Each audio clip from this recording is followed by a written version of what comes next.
ہم نے بدعت کا مفہوم یہ سمجھ لیا ہے کہ جو کام حضور علیہ السلام نے یا صحابہ نے نہ کیا ہو وہ بدعت ہے. یہ بات سمجھ لیں. یعنی جو کام حضور نے نہیں کیا، صحابہ نے نہیں کیا، وہ بدعت ہے. بعض علماء کرام بدعت کی یہ تعریف کرتے ہیں، لہذا ہر وہ عمل جو آج کل کیا جا رہا ہے وہ کہتے ہیں حضور نے نہیں کیا، صحابہ نے نہیں کیا، لہذا بدعت ہو گیا. یہ تصور اٹ سیلف جہالت ہے، سمجھ لیں. حضور علیہ السلام نے بدعت کی یہ تعریف ہی نہیں فرمائی، یہ تعریف ہی من گھڑت ہے. یہاں سے ساری خرابی مسئلوں میں شروع ہو جاتی. جب آپ نے تعریف ہی من گھڑت کر دی، اس کے بعد اب اس تعریف کے پرویو میں آپ ہزار چیزوں کو لاتے اور بدعت بناتے چلے جائیں گے اور حرام کرتے چلے جائیں گے. آپ کو پوچھنے والا ہی کوئی نہیں ہوگا، کیونکہ بیس غلط کر دیا نا آپ نے. تو یہ تعریف ہی نہیں ہے حضور علیہ السلام کی ہوئی کہ جو حضور نے نہیں کیا کام یا صحابہ نے نہیں کیا وہ بدعت ہے. نہیں، بدعت کی تعریف یہ ہے جو حضور علیہ السلام نے فرمائی. وہ کام جو اللہ کے دین میں جس کی سرے سے کوئی اصل نہ ہو، جس کام کی اللہ کے دین میں کوئی سرے سے اس کام کی کوئی اصلی موجود نہ ہو، نہ قرآن میں نہ سنت رسول یا حدیث رسول میں، جس کی کوئی اصل نہ ہو، اور اس کو بالکل as a new thing create کیا جائے اور کریٹ کر کے اس کو دین میں فرض اور واجب کا درجہ دے دیا جائے، اس کو عین دین بنا دیا جائے. جیسے نماز، حج، زکات، کہ اس کا ترک کریں تو کہا جائے کہ دین ترک ہو گیا، گناہ ہوگا.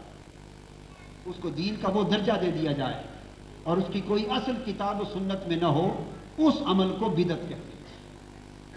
اب ہر وہ عمل جس کی اصل کسی بھی شکل میں ثابت ہو گئی، اصل اوریجن، اس کی روٹ. اب روٹ، اور سمجھیں آپ مثلا روٹ آپ رکھتے ہیں نا، گٹھلی ہے، گٹھلی ایک گٹھلی ہے جس سے درخت نکلتا ہے، ایک بیج ہے جس میں سے پھول کا پودا نکلتا ہے. دیٹ از دا روٹ، جڑ. اب جڑ کے اندر سارا کا سارا درخت ہوتا ہے، مگر جڑ درخت کی شکل میں نظر نہیں آتی.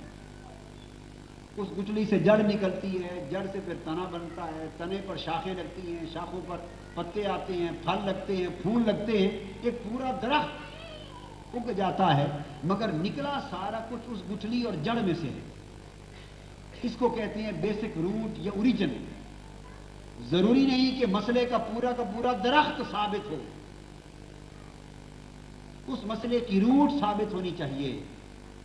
اگر اس کی بیسز، اس کی روٹ اور اس کی اوریجن ثابت ہے قرآن و حدیث سے، تو پھر اگر فارمیٹ بدل بھی جائے تو اس کو پھر بدعت حسنہ کہیں گے. بدعت یعنی نیک، اچھی بدعت کہیں گے، اچھی بدعت. امام شافعی رحمۃ اللہ علیہ نے بدعت کی تقسیم کی کہ جو چیز بھلائی پر مبنی ہو اس کو بدعت حسنہ کہیں گے.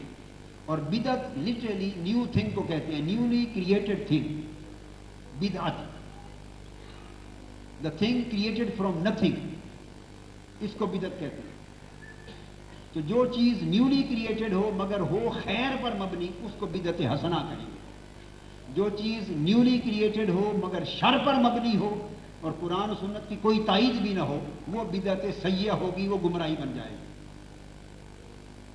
لہذا اس اعتبار سے یہ جو پھول چڑھانا یا فاتحہ کا عمل یا مزار کی زیارت کرنا تو سرے سے بدعت ہی نہ ہوا، چونکہ یہ تو حضور کی سنت ہو گئی، حضور علیہ السلام کی سنت اور حکم ہو گئے، تو بدعت سے تعلق ہی نہ رہا.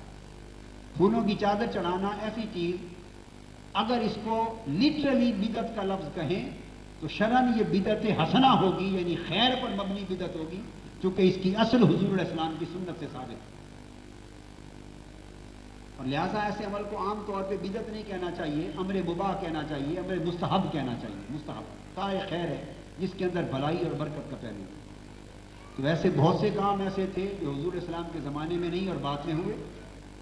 مسجد حضور علیہ السلام نے پکی نہیں بنائی، بعد میں بنائی گئی. صحابہ نے پکی نہیں بنائی، بعد میں بنائی گئی. تو مسجد کا پکا بنانا بھی بدعت ہوا. قرآن مجید کے اعراب حضور علیہ السلام نے نہیں لگائے، صحابہ کرام نے نہیں لگائے، حجاج بن یوسف کے زمانے میں لگے، تو قرآن کے اعراب بھی بدعت ہوئے. مسجدوں پر لاؤڈ سپیکر لگانا، کوئی ایسی چیز آواز کو اونچا کرنے کی ایجاد نہیں کی گئی، یہ بھی بدعت ہوئے. مینار اور گنبد بنانا اور نقش و نگار کرنا، یہ بھی حضور نے نہیں فرمایا، یہ بھی بدعت ہوئے. اگر اس طرح ہم بدعتوں کی تلاش کرنا شروع کر دیں تو شاید ہمارے دین و دنیا میں کچھ بھی نہ بچے. چونکہ کلچر ڈیولپ ہوتا ہے، کلچر ڈیولپ ہوتا ہے، سویلائزیشن ڈیولپ ہوتی ہے، لائف کے جو پیٹرنز آف بیہیویئر ہیں these always develop, go and developing from time to time. اور سوشل کلچر بھی ڈیولپ ہوتا ہے، ریلیجیس کلچر بھی ڈیولپ ہوتا ہے، اور اس طرح ہمارا یعنی اکیڈیمک کلچر بھی ڈیولپ ہوتا ہے. ہر چیز میں ترقی ہوتی ہے. یہ جو مدرسے ہیں دینی دارالعلوم جن میں صرف نحو وغیرہ کتابیں پڑھائی جاتی ہیں، یہ بھی حضور نے یہ فنون ایجاد نہیں کی، صرف نحو صدیوں بعد بنے، یہ بھی بدعت ہوئے.